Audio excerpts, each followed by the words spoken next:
Southern California, good afternoon, and welcome to another edition of the SoCal Supreme Sports Show. We have ourselves a jam-packed show for you all, as there's lots of Southern California sports happening, such as the Rams and Chargers in the NFL offseason. Are they making big-time moves, or are they making up like possible wet farts? That's pretty much how I would describe a not-so-good. And NCAA March Madness is here, but it's been mainly March sadness as most of the Southern California teams have been bounced. Who is still alive? And can that one Southern California team make it all the way to the championship? Also, the Galaxy and LAFC have been having success, as well as the LA Kings. The Anaheim Ducks, on the other hand, have not been having much success. They've lost 6 straight, and I'm getting really sick of it. Sorry for the rather big jump right there, but all that and more will be discussed on the SoCal Supreme Sports Show. This is Teran Rodriguez, bringing you another edition of the SoCal Supreme Sports Show here on IE Sports Radio, your direct feed for all that is sports.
And welcome one, welcome all to another edition of the SoCal Supreme Sports Show. Thank you all for tuning in on this beautiful Saturday afternoon. I really do appreciate the love, and I appreciate Larry B for giving me this platform so I could do my thing. Without any further delay, let's get on into the Southern California sports action. But first and foremost, we have a word from our sponsor. iSports Radio is proud to call the Southern California Warriors semi-pro football team the official sponsor of IE Sports Radio. The world of semi-pro sports is unlike any other sports organization. Players pay to play in hopes of so many different outcomes, whether it's playing to get film to trout for professional teams, big-time colleges, or just playing to stay in shape. No matter what, all semi-pro players have one thing in common, and that's playing for the love of the game. The SoCal Warriors have been on a quest to earn titles and give players second chances since 2017. Whether you're in Southern California or anywhere in the world, give semi-pro sports a chance if you love your sport. You may get the second chance you have been waiting for as an athlete. You can follow them on Twitter at SoCal Warriors, on Instagram at Southern California_Warriors, and on Facebook by typing in the word Southern California, then Warriors. So thank you to the Southern California Warriors for being the official sponsor for IE Sports Radio, your direct feed for all that sports. Please do follow IE Sports Radio on Twitter and on Instagram at IE Sports Radio, and on Facebook by typing in the word IE, then sports, then radio in the search bar. They also have a website, www.iesportsradio.com, and when you go to that website, you will have the option of looking at the Patreon link with 5 different tiers. The first one starts off at $5 a month, which gets you a shout-out from all 32 of IE Sports Radio shows. Other tiers include IE Sports Radio merchandise, access to IESRU, the podcasting university of IE Sports Radio, and a chance to be featured on a segment of IE Sports Radio's flagship show, The Defining Moment. Because for the past 7.5 years, IE Sports Radio has been bringing you amazing content ranging from interviewing legendary athletes, coaches, and other authorized media personnel to building tailor-made shows dedicated to all major sports cities and sports around the country. All the while, we've continued to be by the fans and for the fans, and with your help, we are ready to take the next biggest step. Thank you, everyone, for your continued support and for making iSports Radio your direct feed for all that is sports. And with the 2022 NFL Draft right around the corner, iSports Radio is excited to announce its third annual mock draft challenge. The rules are simple. Predict all 32 first-round picks. No trades, no modifications, no tricks, no pass and go, no collecting $200, none of that. The participant who has the best mock draft will receive a shout-out on all of our shows and their choice of an iSports Radio hat or shirt. For more information or to submit your mock draft, please reach out to Mike Pat at letswine_IESR. Good luck! And by the way, Mike Pat's Twitter information is in the description of this show. So just for those that are wondering what the at is basically spelt out, there you go. Now let's jump on into the Southern California sports action as we have Cale Henderson, the host of our Las Vegas sports show, Sin City Sports, in the chat room, says the Chargers are stacked. And he also talks about the Ducks, which I'll be getting into a little bit. And Adam says, how's my bracket looking, Teran? Well, that's a very good question. I'm not really good with March Madness and whatnot. I think I participated in one contest, and it was just for fun though. And I picked Michigan to win the whole thing, and they wound up winning, which was cool. But a majority of my brackets, I chose Virginia to win, and I'm just gonna say this: I'm not good with March Madness. I'm just not the best at making those types of predictions and whatnot. So my bracket in terms of men's basketball is probably looking complete dookie. I think one of my brackets I chose Illinois, in which I actually did choose Illinois to win, so I can't imagine how that one's going. But in a couple of my other brackets, I chose Kentucky to win, and they're already out. So to answer your question, Adam, my bracket is looking completely bad. So there's that right there. And Cale talks about the Ducks. He says, Bob Murray absolutely screwed the Ducks. Horrible moves and weird love for older players is why the Ducks are struggling right now. And yes, I totally agree with that. And it's funny because the Ducks were looking so promising, and it was looking like they turned the corner. But unfortunately, they do this every year. They have this bit of a losing streak, which winds up spiraling them out of control, and which winds up killing them in the end. So it's frustrating to say the least, but I'll get into the Ducks a little bit later. Let's talk some NCAA basketball. So 4 Southern California men's basketball teams made it to the NCAA tournament, and unfortunately for the women's side, they weren't so lucky. There were no Southern California teams making it into the NCAA women's basketball tournament. So no UCLA, not even a team from the Big West made it, which was saddening. And not even in California Baptist couldn't make it just because they're still not eligible because of the whole Division II to Division I transfer rule. But I digress. So only one Southern California team remains in the NCAA tournament, and that team is UCLA, which barely got past Akron 57-53. Now, I haven't been really paying fully much attention just because I've been busy, obviously with work and whatnot, but I did see that UCLA barely inched out a win. They did get a little bit of help from the refs, but honestly, UCLA was last year's Cinderella. I don't know if they could have the same Cinderella run, but they could possibly, hence the word possibly, if they get past tonight. They play St. Mary's tonight, and from what I saw, they were 13-2 all-time against the Gales. But St. Mary's has played a solid schedule. Obviously, they beat Gonzaga that one time this season. But for me, I think UCLA can get the win. And who knows? Maybe they could, hence the word could, make another deep run. But if they were to win, they'd play North Carolina, which, boy howdy, that would be a bloodbath of a matchup. The battle of the blue bloods. Well, if we can call UCLA a blue blood. I mean, obviously they had that magical run they had last year, but believe it or not, this was actually the first time since 2014 and 2015 that the Bruins actually made it out of the first round in back-to-back seasons. So, yeah. it's a little frustrating to say the least if you're a Bruin fan.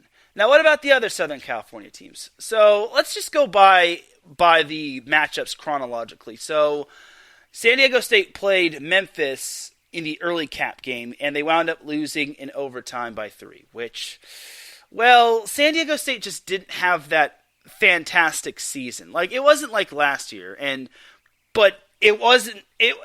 What I'm trying to say is San Diego State had a much better chance of making it out of the first round than they did last year. Last year was kind of surprising just because Syracuse was freaking underrated as heck. But for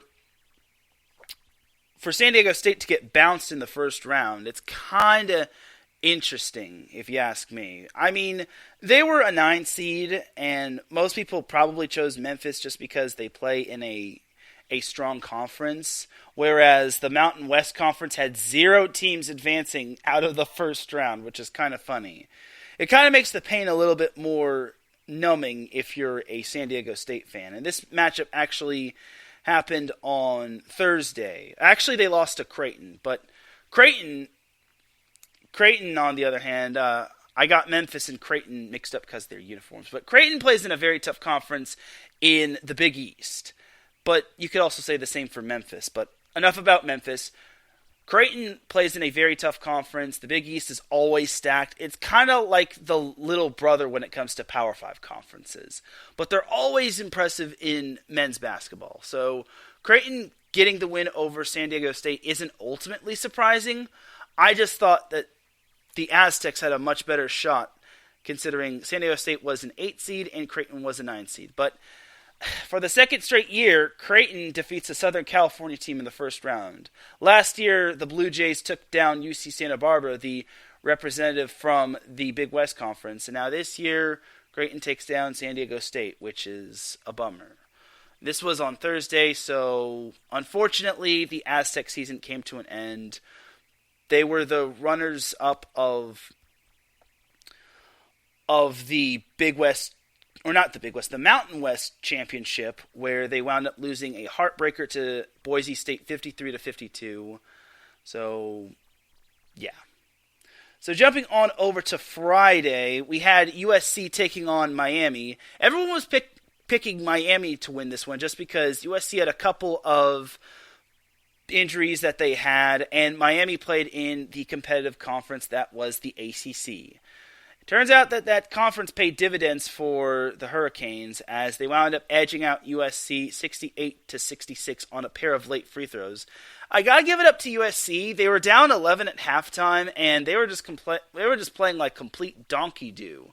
Unfortunately for the Trojans, facing that quality opponent that was Miami just really hurt them, and USC had really struggled against quality competition down the stretch. Take UCLA, for example. They lost those 2 matchups, and they lost Arizona. They lost to Arizona, which obviously Arizona beat the you-know-what out of them. And I just thought that USC was a very underwhelming 7 seed. And I thought this Miami matchup was going to be a complete problem for the Trojans. So for USC to lose is kind of expected, but it's also kind of heartbreaking just because USC was 1 win away from setting the new single-season wins record. Unfortunately for the Trojans, they fell short, but they at least tied the program record. They do have a bright future ahead of them. They have a top 10 recruiting class coming in for the class of 2023, and it looks like they do have a good portion of their players returning, and then they also have players coming in with their recruiting class from this year. But honestly, I don't know what's going to be like without Isaiah Mobley and maybe Drew Peterson and Boogie Ellis and a few others as well. So I thought this would have been a great possibility for USC to have another miracle run like they did last year. But unfortunately for USC, they can't play Drake every year in the NCAA tournament. And they also can't play shorthanded Kansas teams in the NCAA tournament every year. So unfortunately, the year wasn't meant to be for USC, but they finished with an impressive 26 wins. It's unfortunate that they lost.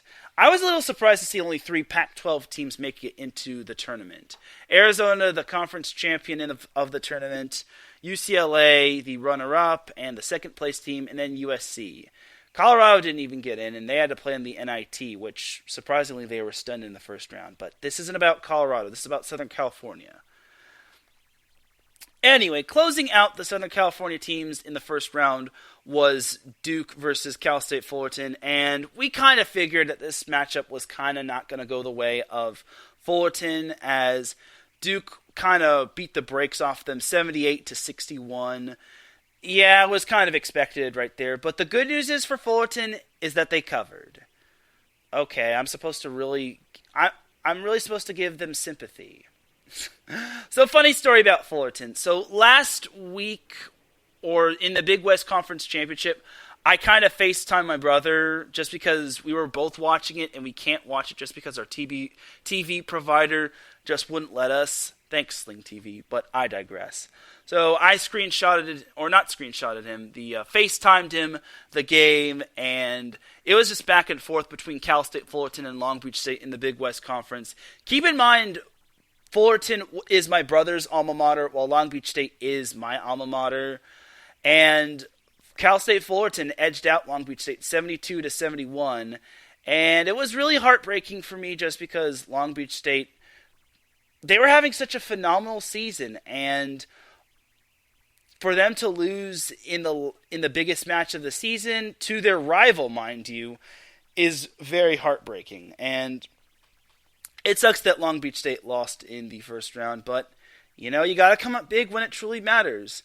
I did actually receive this quote tweet after the match, and this was kind of the most interesting quote tweet I had seen. And I don't know if you all agree with this, but this quote tweet came from Pete Quinn, or Coach Pete Quinn. And he's an NCAA Division I and II college basketball coach, and I guess he's a sports writer. He said, "I've said this numerous times. Teams who win their regular season conference title should get an automatic bid to the NCAAs. It makes no sense to play a slate of 18 to 20 games, be crowned champion, then have to win 3 to 4 games in order to play in March Madness men's basketball or March Madness women's basketball." So I actually retweeted this because he actually makes a good point about this. However, it would just mean there would be more automatic qualifiers. Like, if Long Beach were to win and Fullerton were to win, that would mean both teams have to get in. And then more teams would get in and more teams would get in, and then there would not be enough at-larges. And that teams that rightfully deserve to be in the tournament would get left out.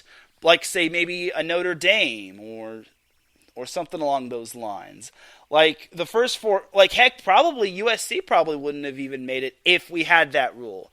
So, there are pros and cons to what he said, and I totally agree with him. I totally like the concept of giving regular season champions an automatic qualifier, and then giving the tournament winner an automatic qualifier. But then, what happens if the automatic qualifier that wins the regular season championship wins the tournament championship? What happens then?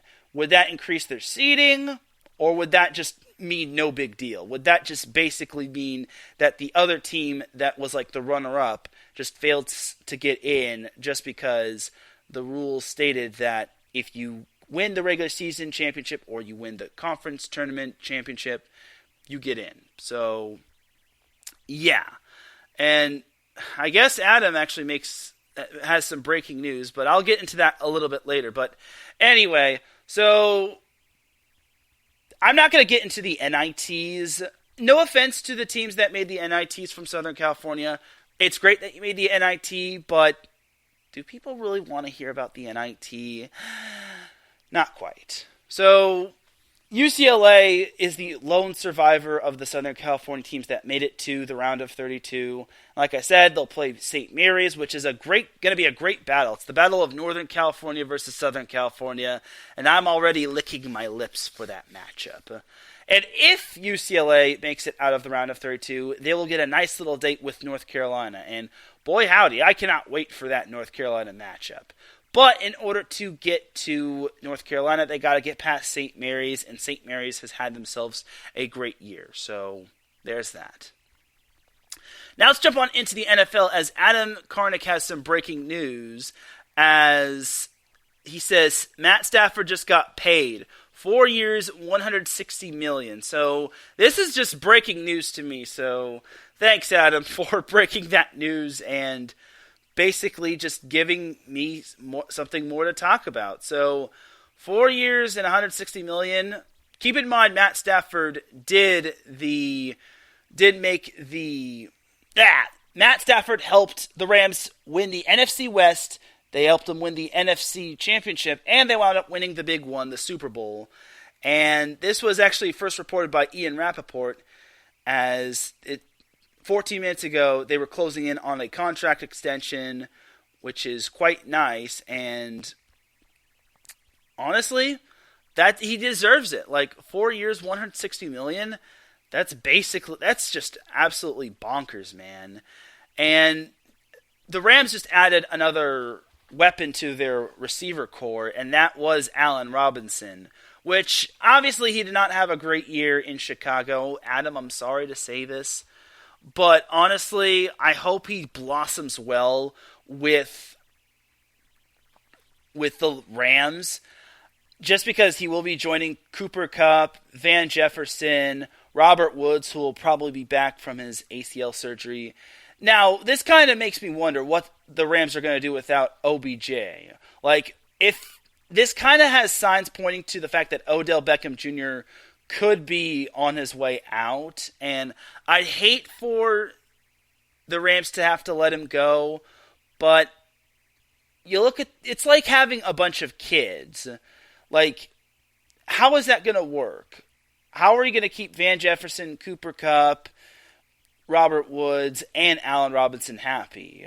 Like, it's just going to be quite astounding. And the Allen Robinson deal, I think, was like 3 years. And I think, like, I don't know how much it was worth, but I want to say it was 3 years. But regardless, it just means that the Rams' receiver core just continues to get deeper and deeper. And Adam says Robinson should thrive in LA. So many receivers, Robinson will get used well. And I agree. I think with the top corner guarding Woods or Stafford, it'll leave Robinson wide open. And many people didn't think that OBJ would work with the Rams. Boy, howdy. They were proven wrong. I love it. And I still have your receipts, ladies and gentlemen, to those that said that OBJ would not thrive in LA. He actually had himself a big game in the Super Bowl before he got injured. Thank you very much. So, honestly, I think Allen Robinson should thrive in LA as well, Adam. And honestly, it's great news for the Rams. Now, there was obviously some not so great news, but this news was kind of expected. Andrew Whitworth announced his retirement from the NFL. Like, the dude was kind of getting up there in age. And I say that very loosely just because he's in his 40s. But he's the ageless wonder. And the fact that he was able to thrive in the NFL for as long as he could, and the fact that he finally won a Super Bowl makes me happy he went out on top. And I wish Andrew Whitworth the best when it comes to retirement, and I hope he continues to do great things. And I'm happy for Andrew Whitworth and his NFL career. So hats off to you on a great career, and thank you for all that you did for the Rams. Other Rams news that happened was that they are keeping offensive tackle Joe Notaboom as he signed a 3-year deal that included $40 million, which included a $25 million guaranteed. So the max value is for $47.5 million, which is a huge deal.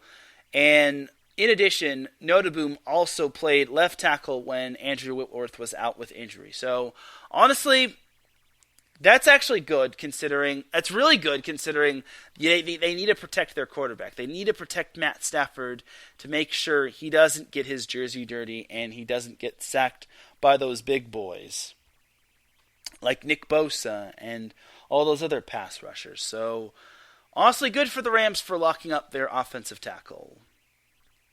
They also lined up a a 3-year contract with center Brian Allen. So it's another offensive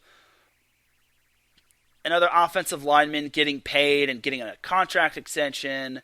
And honestly, the Rams know they don't have the best offensive line in the division. Now, I'm not going to beat around the bush and say I think the Niners have the best O-line in the division, but I will also say that you can't really judge on who has the best O-line in the division. I don't really know who has the best O-line in the NFC West, but I will say this: re-signing all these big-time names and giving these players new contracts is really essential. I mean, the points start with the quarterback and the O-line. And I think the O-line doesn't get enough credit. And honestly, no offense to the Bengals and no offense to Bengals fans, I feel if Joe Burrow had a little bit better of an offensive line, he might have had a couple more seconds to throw that pass to Jamar Chase. I mean, the Bengals O-line isn't bad per se, but it leaves a little bit to be desired. But that's just my take. So, for me, I think the O-line should be step number one, and then step number one for the Rams, and then they can go from there. They're obviously boosting their receiver core, and I think they're just preparing for the worst in case something, heaven forbid, happens to some of their top receivers. Because you never know what could happen in an NFL season. Jumping on over to the Chargers. So, Cale Henderson did mention at the top of the chat room, he said the Chargers are stacked. And that is because, in addition to getting Khalil Mack from the Bears for a second-round pick and a sixth-round pick for next year, I think it's 7th. In addition to that, the Chargers signed J.C. Jackson to a 5-year, $82.5 million deal, which is downright impressive. Now, J.C. Jackson was one of the top cornerbacks that was available on the market. And for the Chargers to go out to get him is really big. It's really huge just because some of their corners obviously were Michael Davis and Asante Samuel Jr. Now, those two are not bad cornerbacks, in my honest opinion. I think Michael Davis is a great corner. I don't think he's amongst a top 10, but I think he's underrated. And Asante Samuel Jr. had himself a solid rookie career, or not rookie career, a solid rookie campaign, which to me, I thought he flourished a little. It's just that concussions and injuries kind of got in the way of his rookie campaign. And eventually it showed in the Chargers' wins and losses. Mainly the losses. So there was that right there. And I think all signs are pointing to Chris Harris Jr. finally getting the heck out of Los Angeles. And no offense to Chris Harris Jr., he had himself a great career, but honestly, the dude is just a walking pile of dust. I'm sorry, but it's the truth. This dude is getting cooked, burned, roasted. The list goes on and on. Chris Harris Jr. just doesn't have that it factor anymore. Please, Chris Harris Jr., please just call it a career, enjoy retirement, and just enjoy a game of backgammon and enjoy watching your Super Bowl highlights from Super Bowl 50. Just please, please, please don't come back to the Chargers. You are cooked. No more. I'm just saying. I'm sorry, but you all know how I feel about Chris Harris Jr. The dude gets cooked. The dude had a big pass interference call against the Raiders in Week 18. I don't care if that was ticky-tack. The refs are going to call that all day, every day. Anyway, back to the positives. J.C. Jackson is a Charger, and I could not be more happy about this. Jackson can help teach Asante Samuel Jr. and maybe Michael Davis, because Davis is still pretty young as well. And I think having Davis, Samuel, and Jackson is great for the Chargers' D-line.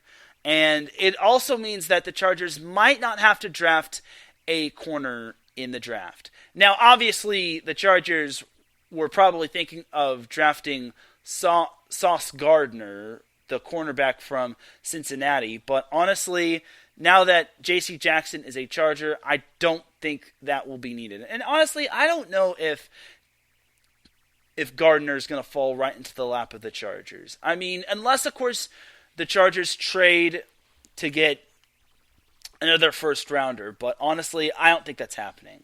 I still think the Chargers should focus on drafting Jordan Davis just because their run defense was putrid last year.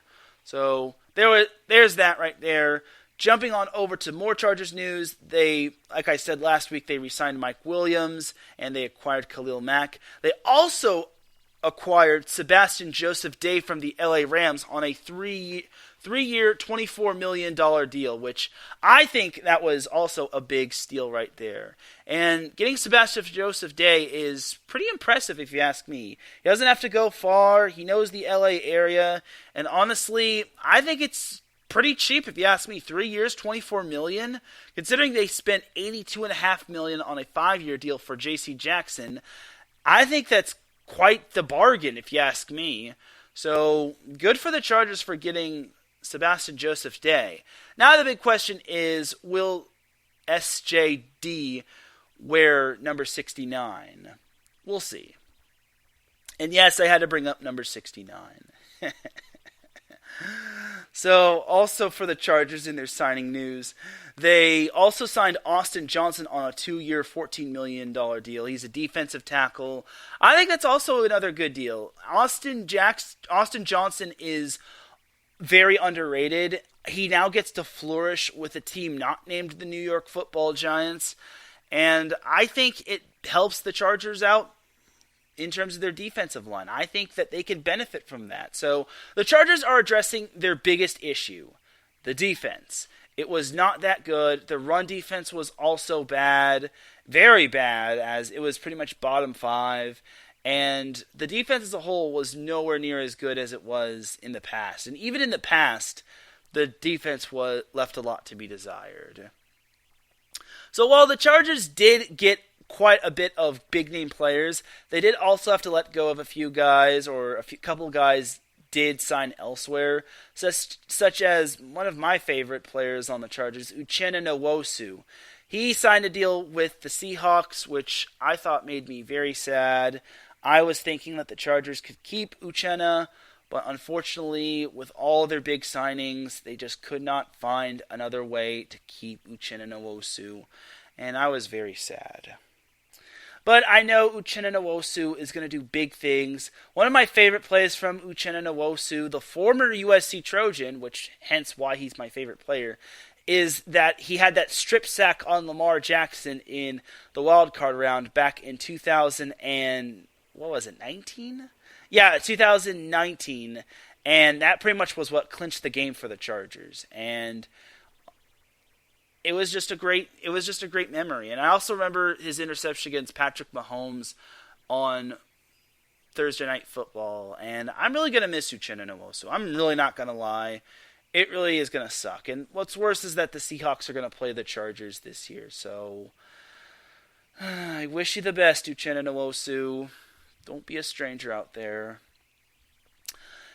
Also, the Chargers did have to, well, I wouldn't say let go, but they also let Justin Jones walk out the door as he signed a deal with the Chicago Bears, which kind of makes me think that he was kind of a part of the Khalil Mack trade. So Justin Jones was another, I wouldn't say personal favorite of mine, but I liked him defensively. Unfortunately, a few injuries plagued him this past season. He didn't play a full year, but honestly, I think he'll do great things for Chicago, especially for a Bears defense that kind of is looking to get back on track. So I think Justin Jones will be a good fit for the Chicago Bears defense. So take care of him, Bears. Otherwise, I swear we will find you and we will track you down and we will show you what's up. I'm taking this a little too seriously. Anyway, also in other Chargers news, they had to let go of Brian Bulaga. Now, this was kind of expected just because Bulaga he was banged up. He just didn't pan out for the Chargers. So for me, I thought this was kind of expected. It saves the Chargers about $10 million or so, and the dude only played a whopping one game last year. And it's saddening just because I want to see Brian Bulaga flourish with the Chargers' offensive line. The Chargers brought him in for offensive line purposes to keep Justin Herbert away from those big boys on the defensive end from the opposing team. Unfortunately for Bulaga, he had a core injury in Week 1 against Washington, and he never played again. Every time we got the update of Brian Bulaga is starting to work his way back, it would just be another setback, and so on and so forth. And eventually, he just didn't really pan out with the Chargers on the offensive line.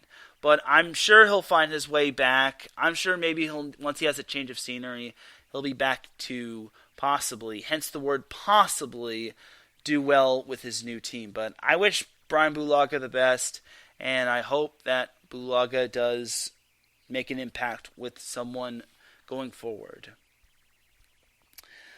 So that's pretty much that for the Chargers and the Rams defense, as the news of Matt Stafford getting an extension, 4-year, $160 million is officially official, and he gets $135 million guaranteed. So that is quite impressive. So that's really awesome that Stafford is going to be here to stay, and I really think that was a smart decision by the Rams. And now this means that the Rams going all in and trading for Stafford, for Jared Goff, and a couple first rounders was worth it. And we'll have to see what happens when it comes to the Rams going forward. And no offense to the Lions, but Matt Stafford was not the problem. Unfortunately, the Lions were the problem just because Matthew Stafford just could not pan out and flourish with the Lions.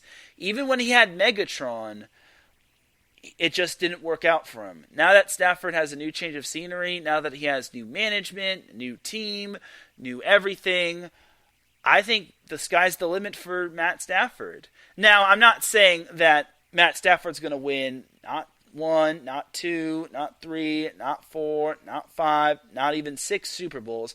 I'm saying that now, with Stafford getting this extension, I think this is going to motivate him to continue to do bigger and better things and get the Rams back to the big game. It's obviously not going to be easy just because Tom Brady, unfortunately, announced that he's unretiring from the NFL and he's back with the Tampa Bay Buccaneers, which I know this is the SoCal Supreme Sports Show, and Tom Brady has nothing to do with Southern California, but my gosh, why did he have to unretire? Like, he did all that retiring thing, and then he unretired just so he could say, "Oh, I'm going back to the Bucks, and I can't leave the game alone, so I'm back, baby." It just means that next year is going to be quite interesting for the Rams, just because they play the Tampa Bay Buccaneers next year, considering their schedule is basically going to be full of first-place teams. They got the Bills, they've got the Packers, which Aaron Rodgers is back with the Packers, signed a 4-year extension. They also play the Cowboys, which I think they should handle, but we'll see. And so on and so forth. And then they've got the entire AFC West, which that's basically going to be a bloodbath right there. So next year should be quite fascinating for the Rams and probably the Chargers as well, just because all AFC matchups are going to be bloodbaths and barn burners.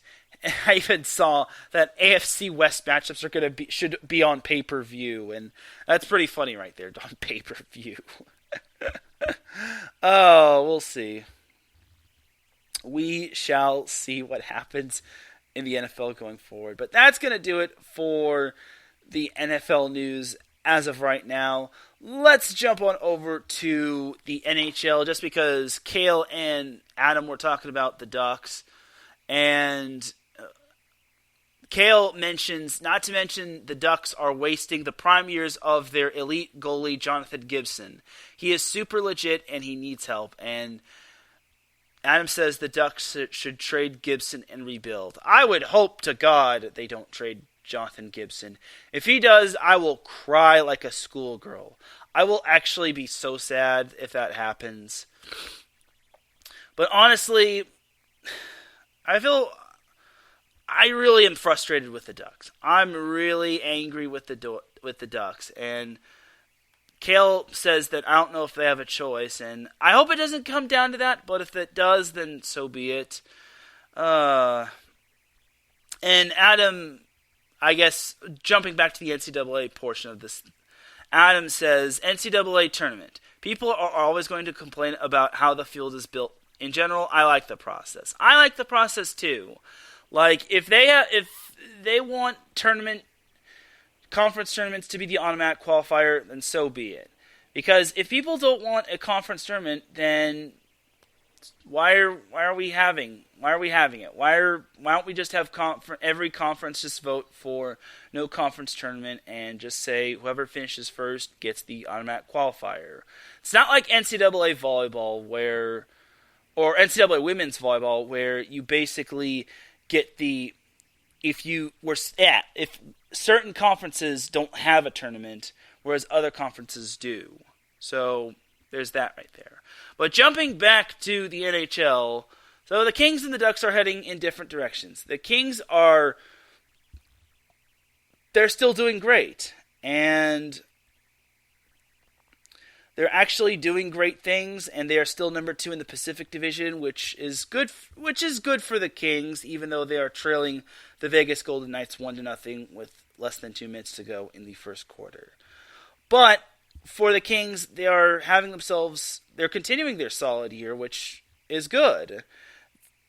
Yes, they've had their ups and downs, but at least they're not going down all that much. I mean, they beat the San Jose Sharks 3-0, which shouldn't really be all that much of a surprise, but they've kind of been on a little bit of a pattern. They've been winning, then losing, winning, then losing, winning, then losing.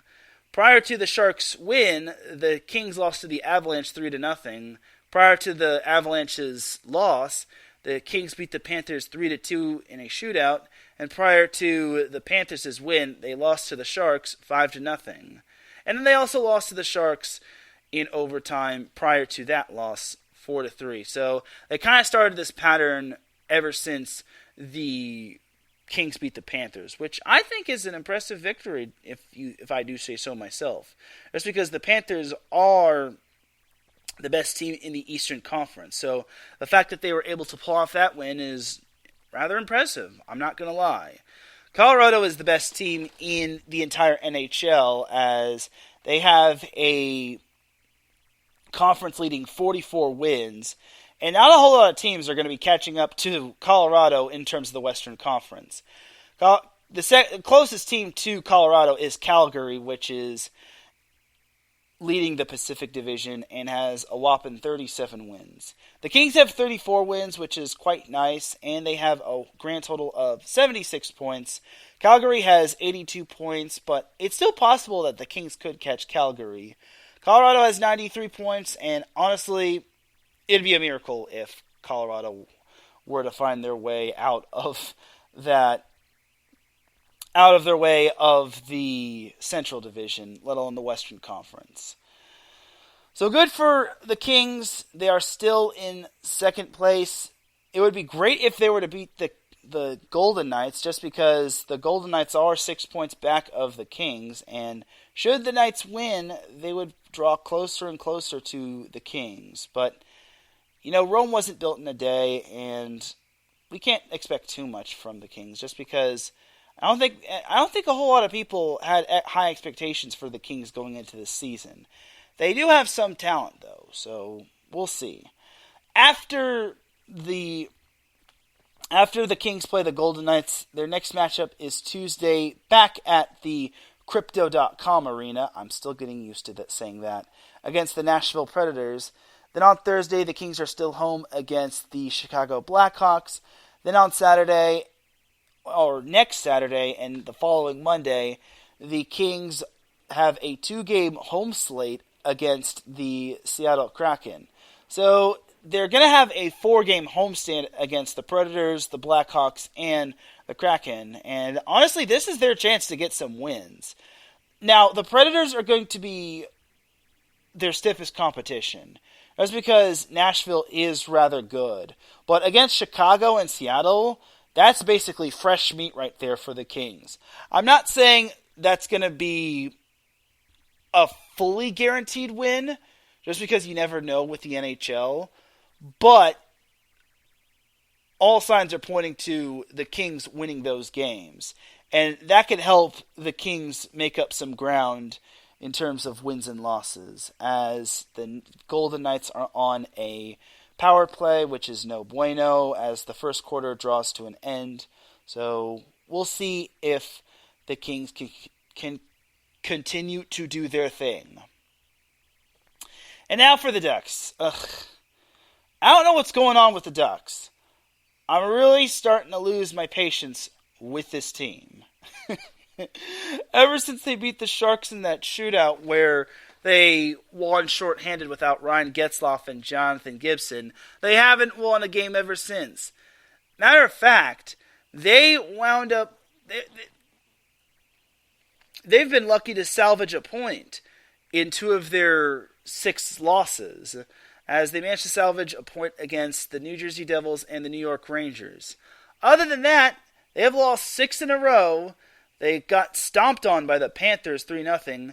And get this, against the Chicago Blackhawks on Tuesday, March 8th, the Ducks were down by a whopping 5 goals. Yes, 5 goals after the first quarter. I don't know what is worse, losing to the Blackhawks or losing after the first quarter when you're down 5 goals after allowing that. I get it. Jonathan Gibson didn't play. But that's unacceptable. No offense, Adam. Please forgive me for saying this, but the Blackhawks are not good. Losing to teams like that, which could nip you in the butt when it comes to making the postseason. It just really is frustrating. What's worse is that they were no better against the Predators. They lost in a shootout to the Devils the game after. They lost to the Islanders 4-3, which they tried to make a comeback, but they wound up losing in heartbreaking fashion. They lost to the Rangers in overtime, and then last night they just didn't have it against the Panthers. But losing to the Panthers was kind of expected, just because the Panthers are good. Now, for the Ducks, they play the Predators again. Like I said, the Predators are stiff competition. They're not as great as they were back when the Predators defeated the Ducks in, I think it was the Western Conference, but a few seasons ago, which was the Ducks' last playoff berth. But it would be great to have that win. If the Ducks get that win, that could be a momentum booster. Then the Ducks have the Blackhawks this coming Wednesday at the Honda Center. And then next Saturday, the Ducks head up to Northern California to take on the Sharks. I think that's probably their saving grace. And then also, the following Tuesday and Thursday, the Ducks have a 2-game homestand against the Dallas Stars, which closes out the month of March for them. And, well, it would be a good win to take down the Dallas Stars. The Dallas Stars are kind of that mid-tier team, which isn't bad. They're kind of fighting for a playoff spot as well, as they're kind of trailing Nashville by 5 points. The Ducks, on the other hand, if they want to make the playoffs, they are 5 points behind the Golden Knights, which have kind of been their kryptonite, if you ask me. They're even behind Vancouver. It's just so bad that the Ducks are just doing this, and I totally agree with Kale, what he said in the chat room earlier. The Ducks just do not have that good management, and Bob Murray has been screwing the Ducks, and you can't win with older players. Like, look at what's happened with the Lakers. You cannot win with old players. You have to have that youth. You have to have that young blood on your team. You have to have that player development. If you're just winning with a bunch of old guys, it's not going to work out well for you. So, Ducks, you better get your ish together, Otherwise, you're not going to be making the playoffs, and you're going to be on the couch seeing your rivals in the postseason while you sit on the couch doing nothing with your one Stanley Cup that you won before the Kings did, which doesn't even matter because the Kings now have won 2 Stanley Cups. So that's that for the NHL portion of this. If you want more NHL in-depth action, definitely do check out Adam Karnick and Zach Puplis every Tuesday at 6 p.m. Pacific Time, 9 p.m. Eastern on the Neutral Zone. That is that right there for the NHL portion. Jumping on over to the MLS, and then we'll take a quick little commercial break. We have the Galaxy and LAFC having good early season success. Now, I say good early season success for the Galaxy just because they actually suffered their first loss of the season, losing to Seattle 3-2. It was indeed a tough loss, but Seattle's good. Seattle was not going to be garbage throughout the entire season. They lost their first few games, but now they're starting to progress. So there's no use crying over spilt milk. What does have me a little concerned is that the Galaxy are down 1-0 at halftime to Orlando. Now, they don't really play Orlando all that much, just because that's how the MLS schedule works. But for me, I think Orlando is just kind of that unknown opponent, which you can't really fully predict. So for the Galaxy, they are playing at home. They're playing at Dignity Health Sports Park, not the formerly known as the StubHub Center. But for the Galaxy, a loss would not do them any good, even though it's early in the season. I don't think anybody should be hitting the panic button just yet. I think the MLS season is still quite the long season ahead of us, and as long as the Galaxy doesn't let these losses pile up, I think they'll be fine. Obviously, they had that 1-0 victory over NYCFC, and then they also had that 1-0 victory over Charlotte, which was actually a record. At first, that was actually a record-selling crowd, but unfortunately, that got topped considering Charlotte had more fans arrive at their games the week after, and then the week after. So, I can't use the joke that the Galaxy I can't use the joke that the Galaxy sent 70,000 plus fans home disappointed in the home opener for Charlotte FC. So, oh well. So the second half is underway for the Galaxy and Orlando. Jumping into the month of April, the Galaxy will be hitting the road to take on Portland next Sunday. I'm sorry, not next Sunday, the following Sunday, which will be on April 3rd.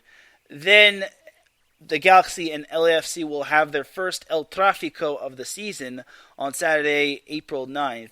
And then it goes Chicago on the road, and then Nashville at home. And that's going to be an interesting matchup considering Nashville moves from the Eastern Conference to the Western Conference. And then the Galaxy close out the month of April against Salt Lake, the team that kind of bounced them out of the playoffs last season. So jumping on over to LAFC, they actually have had quite a bit of success, as they have no losses on the season, and they're actually first in the Western Conference, which it's still early in the season. Let's not get our hopes up all that much, ladies and gentlemen. But for LAFC, they recently beat Miami 2-0 on the road. In their previous game, they tied with the Portland Timbers 1-1. It's kind of expected just because Portland does have a solid team, but LAFC nearly lost their game against Portland. Fortunately, they had Mamadou Fall scoring in stoppage time, which that was a relief considering Portland was actually a man down considering they got a red card in the 62nd minute. As for the game against Miami, their opponent actually got a red card in stoppage time in the first half. And as a result, LAFC were able to score in the first half with I wouldn't say too much ease, but with good ease. And then in the second half, LAFC wound up scoring another goal to give them a little bit of a breather goal, which gave them the 2-0 win. So good success for LAFC early on.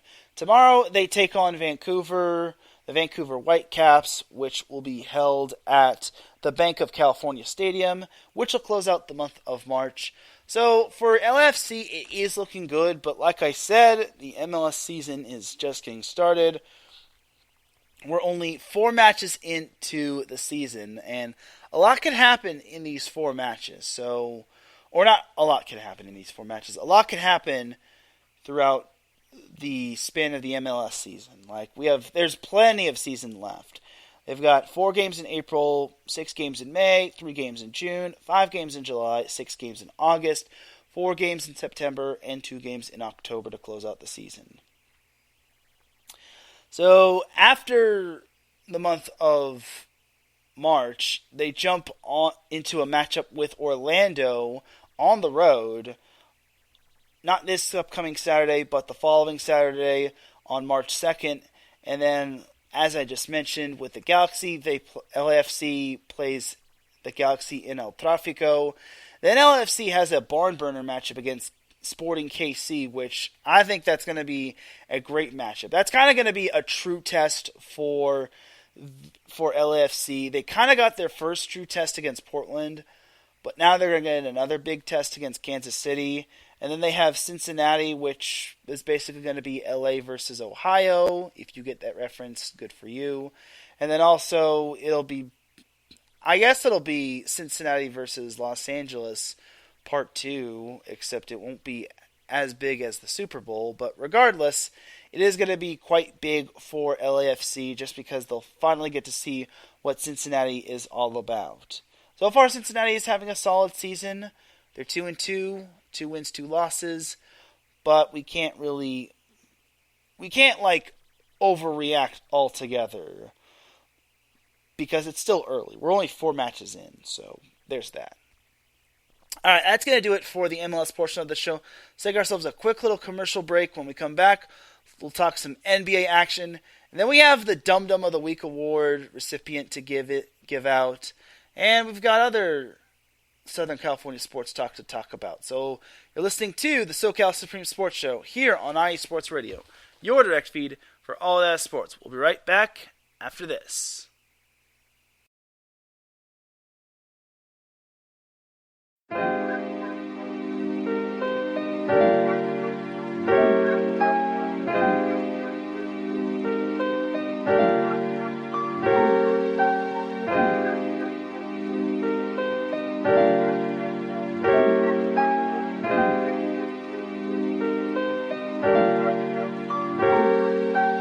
Hello, ladies and gentlemen. My name is Davidson.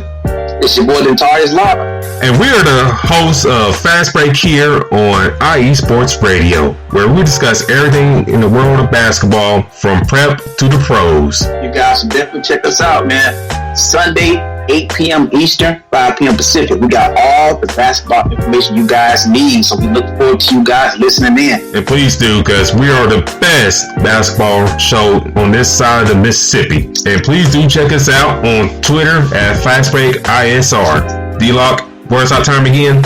8 p.m. Eastern, 5 p.m. Pacific. That gives you guys plenty of time on a Sunday. Tune in.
It's IE Sports Radio. It is your direct feed for all that is sports. It is Philly Sports Talk with Cash and Chris every Tuesday night right here on IE Sports Radio, your direct feed for all that is sports. Philly Sports Talk with Cash and Chris is the most comprehensive view on Philadelphia sports exclusively right here on IE Sports Radio. You know what it is, your direct feed for all that is sports. Tuesday night, IE Sports Radio, Philly Sports Talk with Cash and Chris.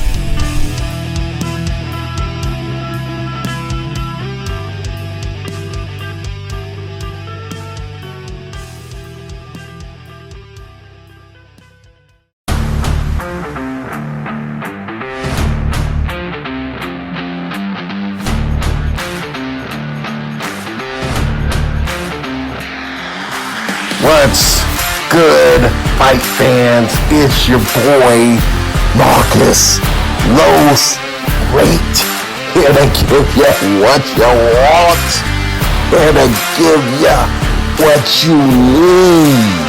Yeah, man. Yeah. I'm coming to you live, straight from your mama's basement with a crispy white tea. We are coming to you live every Tuesday at 10 p.m. Eastern Standard Time. Powered by IE Sports Radio, your direct feed for all that is sports.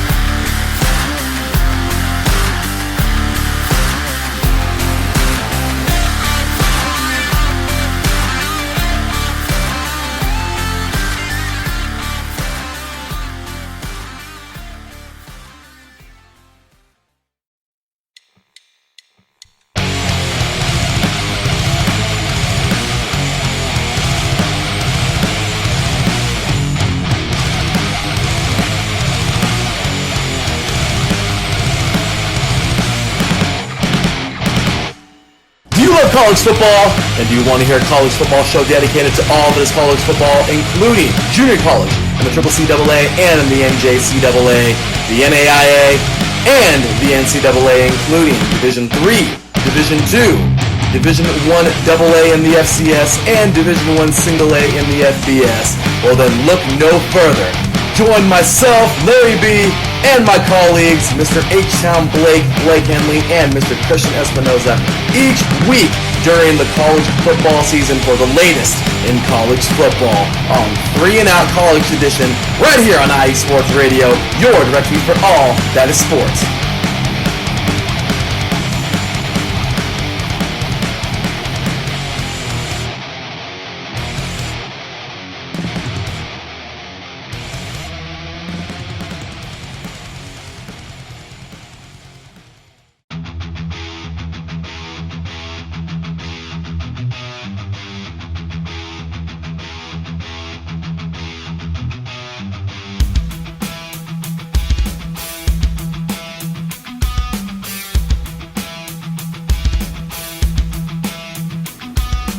What is going on, everybody? This is Ben Metello, the host of the Yinza Report, right here on IE Sports Radio. I'm bringing you the latest in the Steel City, the City of Champions, from the Steelers, the Penguins, the Pirates, as well as the college game with both Penn State and Pitt. You could join me every Tuesday afternoon at 1 o'clock Eastern Standard Time, right here on IE Sports Radio, where I'll be talking about everything from the Steel City, the City of Champions, right here on IE Sports Radio, your direct feed for all that is sports.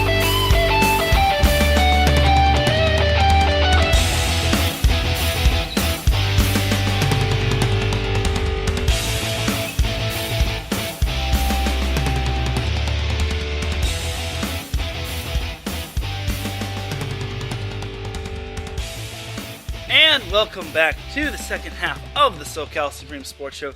Definitely do check out all of our amazing shows such as the Yinz Report, 3 and Out College Edition, Gloves Off, Philly Sports Talk, and Fast Break. They are all amazing shows on IE Sports Radio. and they definitely deserve your attention, and they definitely deserve a listen. Now let's jump on into the second half of the show. We'll try not to go too long just because I have a live broadcast to get to. Spoiler alert, I will be on our sister stations, USRN, Wellington Sports Radio, USRN2, or IE Sports Radio, broadcasting the UCLA St. Mary's Round 2 matchup in the NCAA Men's Basketball Tournament. So if you're around, definitely do check that matchup out. I'll try not to bore you too much. It's been a while since I've done a basketball broadcast, but I'll make it do what it do. I need to get back into the swing of things of doing basketball broadcasts. So, speaking of basketball, let's jump back into the NBA. And honestly, it's been the same thing for the Lakers over and over. I don't want to beat a dead horse, but the Lakers are just bad, dude. They're really bad. They did have the win over the Toronto Raptors last night. They won 128-123. And finally, LeBron didn't have to go off for 50-some points as the Lakers beat the Toronto Raptors in overtime, 128-123. And finally, Russell Westbrook came up clutch. After getting berated by everyone and after being smacked, well, not smacked, but being talked down to by the Timberwolves, he came up big. He had a steal late in the game against the Raptors, and then he took a fadeaway three, which went in, and then it eventually forced overtime. And boy, howdy, I gotta give a tip of the hat to Russell Westbrook. For him being called Westbrick and for him being taunted by practically everyone, including Laker fans, he came up big, and I could not be more happy for Westbrook making that big play for the Lakers down the stretch.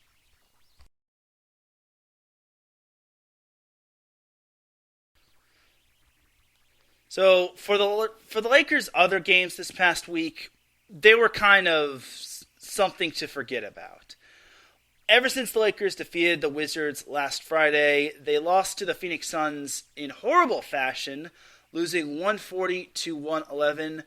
I want to say it wasn't that game. It was the game after that. So, obviously the Lakers got trounced by the Suns in Phoenix, and then that was actually the first of a back-to-back. The second of their back-to-back was basically just an atrocity. The Lakers lost to the Raptors 114-103 as Larry B, you're actually just in time. Oh no. I feel horrible for saying this, but the Lakers had themselves another putrid week. Don't worry, my brother is not here, and I'm pretty sure everyone wants to hear my brother, but the Lakers had another putrid week. Against the Raptors, the Lakers had probably the worst start I have ever seen.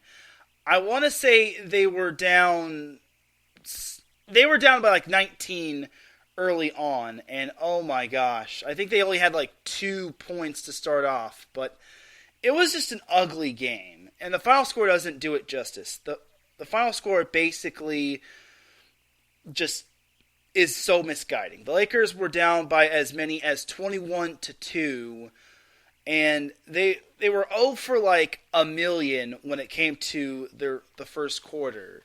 They didn't really get it going until later on in the quarter, but after the first quarter, they were down, 33-12? Yeah, 33-12. And boy howdy, I think everyone turned off the Lakers game after that first quarter. I even stopped paying attention to the updates. And it's like, golly, how do you let this happen?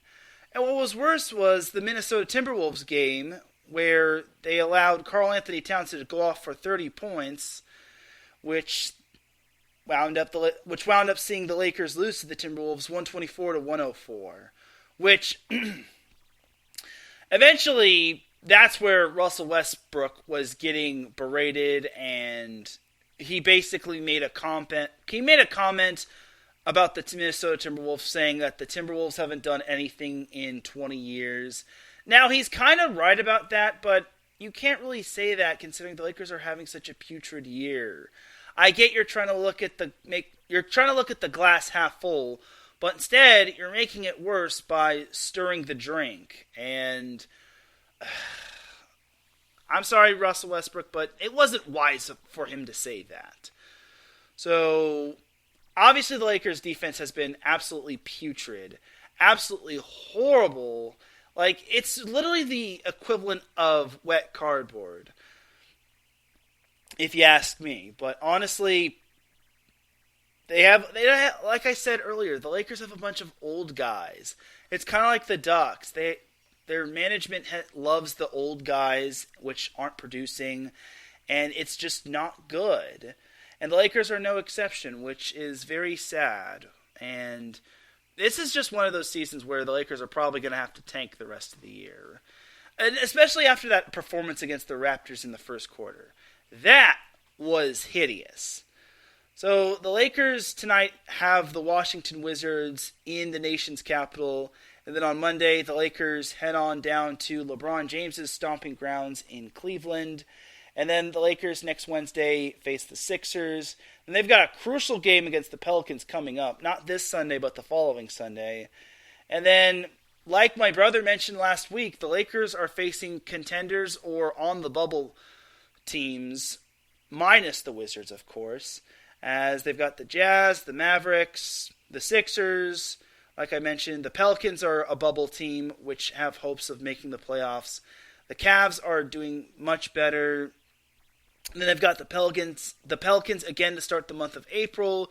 They've got the Nuggets and Suns, and then the Warriors.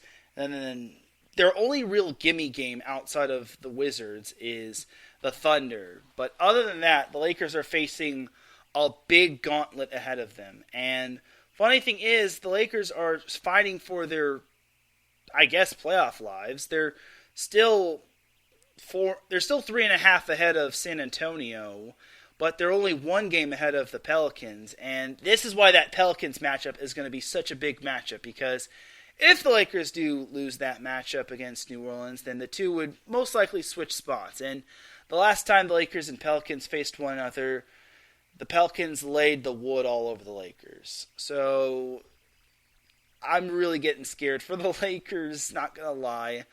Like, the best the Lakers could probably do is finish as the 8th seed. I don't think they're going to catch up to the Clippers or the Timberwolves, sadly, and get that possibility of playing for the 7th seed instead of the 8th seed.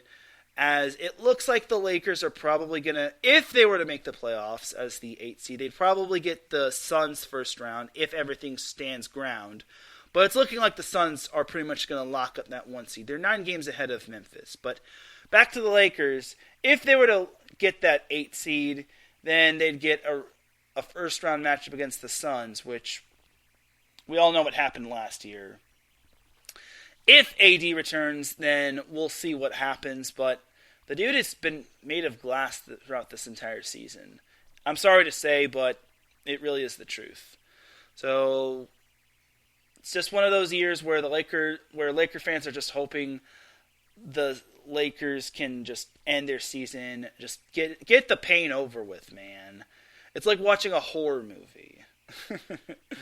And premiering tonight is the Lakers' struggles when it comes to beating some of these teams with this old fart team.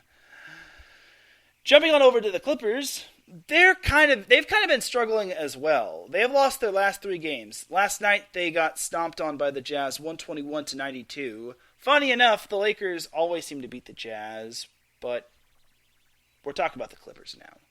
And then on Wednesday, the Clippers lost to the Raptors at home, 103-100. And then they also lost to the Cavs in overtime on Monday, 120-111. The Clippers have really, I wouldn't say they're not playing bad, but they haven't been playing their best basketball. They barely beat the Pistons. They barely beat the Wizards. They got clipped by the Hawks a couple weeks ago, or 8 days ago. And then they got whooped by the Warriors and the Knicks. I think the Clippers need to be reminded that they can't play the Lakers every single night. They have to play some of these other teams, and that's how it's going to be. So looking at the Clippers schedule, they've got some contenders coming up as well. They've got the Nuggets on Tuesday, the 76ers on Friday, the Jazz the following Tuesday, the Bulls the following Thursday, and then closing out the month of April, they've got the Bucks. So that's already a 5-game gauntlet right there. And then it kind of lightens up as they get the Pelicans on the 3rd of April. Then they've got the Suns, which will be another tough matchup, especially since the Suns may want to close out the number 1 seed, even though I think they've got it locked up. And then they close out the season with 2 fairly winnable games against the Kings and the Thunder. Other than that, I think the Clippers will be fine. I don't think they're going to lose their 8 spot.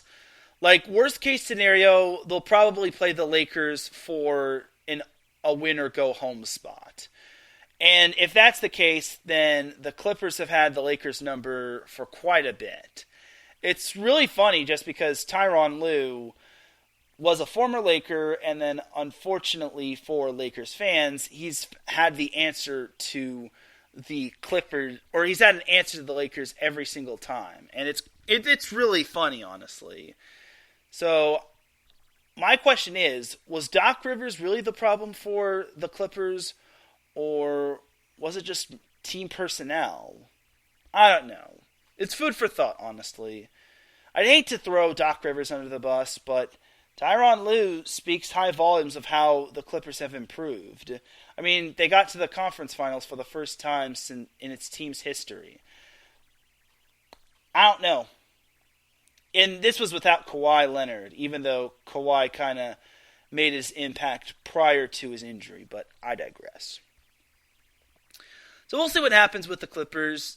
Clippers versus Timberwolves will be interesting.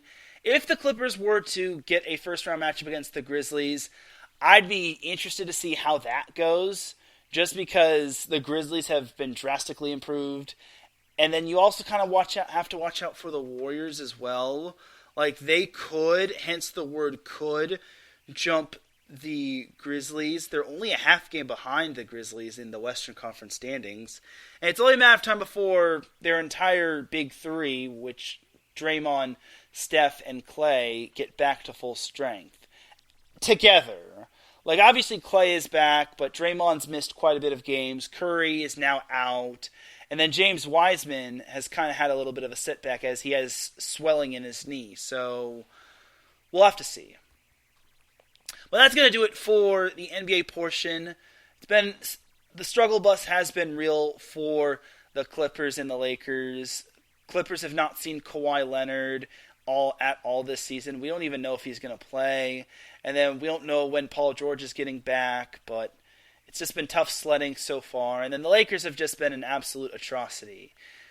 I hope they don't get labeled as the most disappointing team of the season, but all signs are pointing to the Lakers are definitely the most disappointing team of the season. But this is what they get for signing old farts and whatnot. So, all right, jumping on over to the MLB. I have good news for all you MLB fans. The MLB finally got a deal done, and baseball will be playing.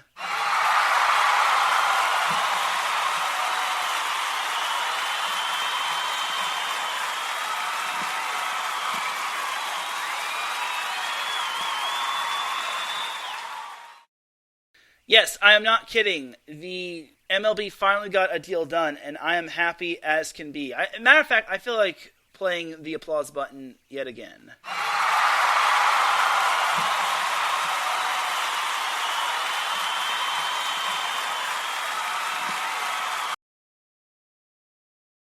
Okay, it's not that happy times, but good. I'm glad the MLB finally got their heads out of their rear ends, and we finally have a season. But what's been the big news is the Dodgers signing Freddie Freeman from the Braves, which is really cool. I'm glad to see the Dodgers are stepping up when it comes to getting some big bats. My only thing is, can they improve on their pitching? Why are you mentioning pitching, Teran, dare you ask? Well, they kind of lost their closer, Kenley Jansen, to the Braves, which obviously sucks, but Kenley Jansen has kind of been night and day when it comes to the Dodgers and closing out games. But I enjoyed Kenley Jansen as a Dodger, and I hope he has success. I just hope it's not too much success. He even said on an Instagram post that he appreciated the Dodgers and their fans and all the love that they showed him, even though it was tough love. Now, I kind of think that's a little bit of a backhand statement, but when you're one of the top organizations that has high expectations year after year, you kind of have to come up big. And it's kind of like being a Laker. When you don that jersey, you are basically a part of something big.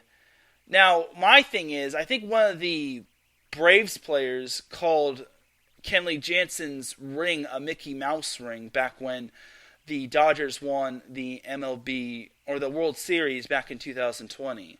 So I hope that person apologizes to Kenley for calling it a Mickey Mouse ring. The Angels have kind of been in the news as well, as they've signed a couple pitchers to their team, which is good. I'll have more in-depth news on the MLB and the offseason between the Dodgers, Angels, and Padres next week, as I'm just glad there's a season. Now, there is bad news in terms of the Southern California teams, as poor San Diego Padres, they just can't seem to catch a break. Fernando Tatis Jr. suffered, I think it was a shoulder injury or a back injury.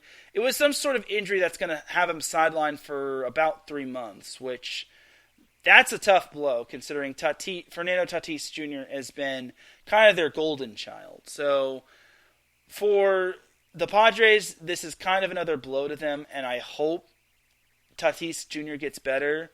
So we'll have to see how the Padres can manage without Tatis. It's rough. As an Angels fan, I know all too well about this bad injury, considering Mike Trout basically wasn't available. I mean, he missed half the season.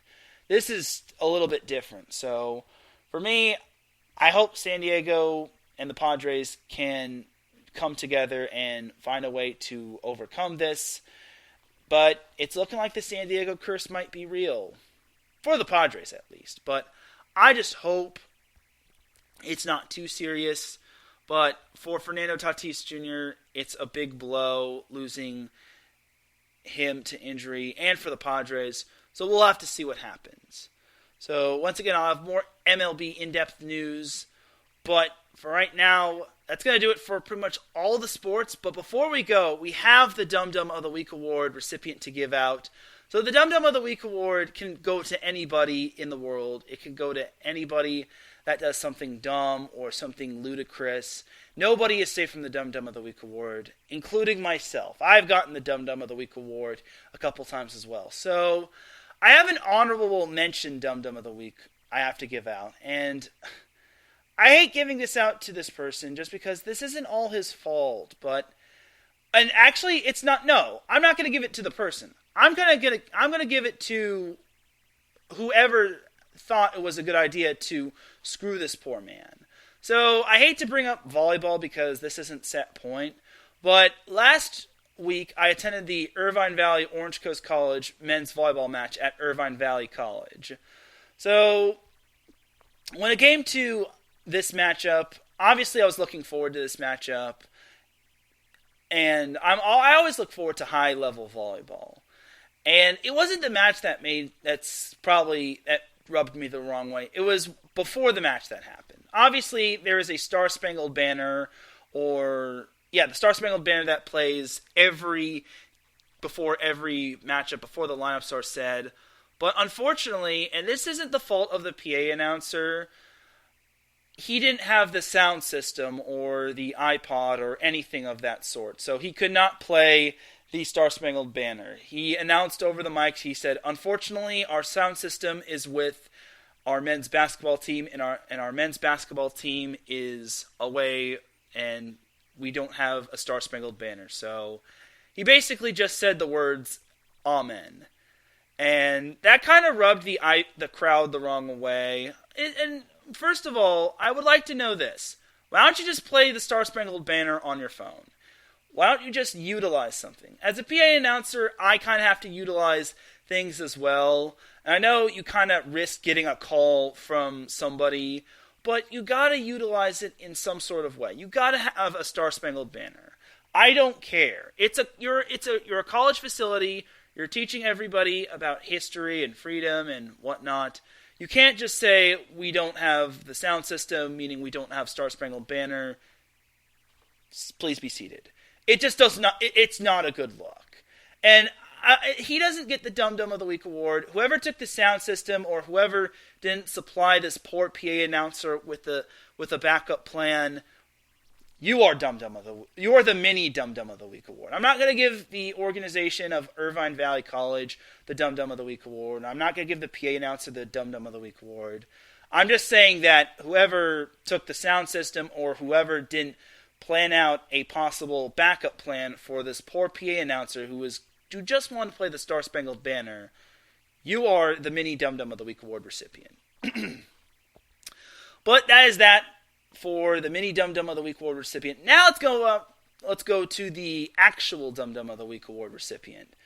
So this actually happened this past week, and you could look at this one or two different ways. So my thing is this NFL offseason has been quite crazy. It's been quite the crazy ride. And I kind of have two to give out in the same award, just because I kind of don't understand what the Chicago Bears and Green Bay Packers are thinking when it comes to making these transactions with the NFC West. So we'll start with the Chicago Bears. They traded Khalil Mack for the Chargers for a second-round pick and a 2023 sixth-round pick, seventh-round pick. But I'm just wondering, that is not a good deal. Obviously, the Bears got Justin Jones, but honestly, that's a horrible deal. Now, the Packers decided to one-up this process as they traded away their top wide receiver, Davante Adams, to the Raiders for, get this, the Raiders' first and second round picks. I'm not kidding you. The Packers traded away one of the best wide receivers in the league as he got a new contract with the Raiders for a first and second round pick. Okay. I know everyone has different perspectives on this, but I don't think that's a good trade at all.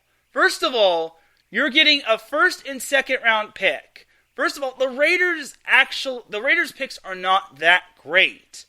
I mean, it's not bad, but they're not that. It's not like they're going to be picking in the high teens or the low teens.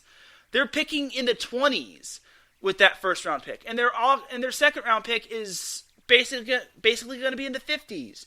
You traded away your top wide receiver. I'm no Packers fan, mind you, and I tip my hat to the Raiders for getting Davante Adams, but you, Packers, decided to trade away your top wide receiver. Probably a top 5 wide receiver, possibly, debatably, for 2 first-round picks. Do you know why Aaron Rodgers is so unhappy?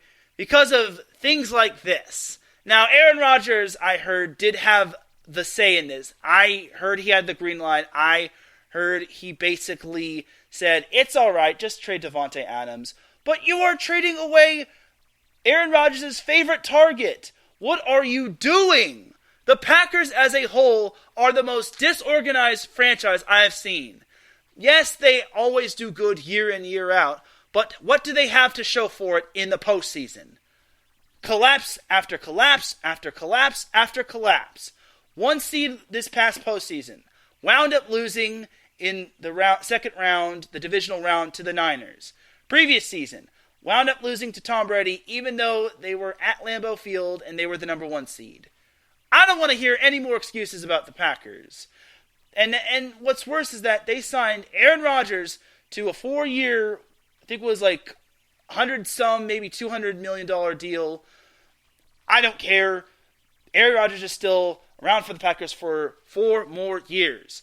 And now he lost his top receiver. I don't really know who to give the Dum Dum of the Week award to. I don't know if I should give it to Aaron Rodgers for allowing this, the Packers organization as a whole, the Packers GM, but I'm just going to give it to the entire Packers organization for trading away their top wide receiver to the Raiders. Because the one who loses the trade the most is Aaron Rodgers, who loses his top wide receiver. Now, obviously, the Packers are going to could draft a wide receiver in the first round, but in the past, they have not been able to do so. They haven't done so. And now, with trading away Davante Adams, they now have to. And if they don't, this might be the worst trade for the Packers going forward. Because they have a bunch of other players that are free agents, and who's their top wide receiver as of right now? Alan Lazard, Marquez Valdez-Scantling, who I think is a free agent. But still, it's a horrible trade for the Packers. You just get 2 first-round picks, and all the top wide receivers could be going in the first round. Their best-case scenario is drafting Chris Olave. But for the Packers organization as a whole, for trading away Aaron Rodgers' favorite target to the Raiders for just 2 picks, I get it, they're the first and second round pick, but still, it's absolutely bad. You are this week's Dum Dum of the Week award recipient. You are so dumb. You are really dumb. For real. Wait. My guy. I got to turn you up real quick. Tell it to him again. You are so dumb. You are really dumb. For real.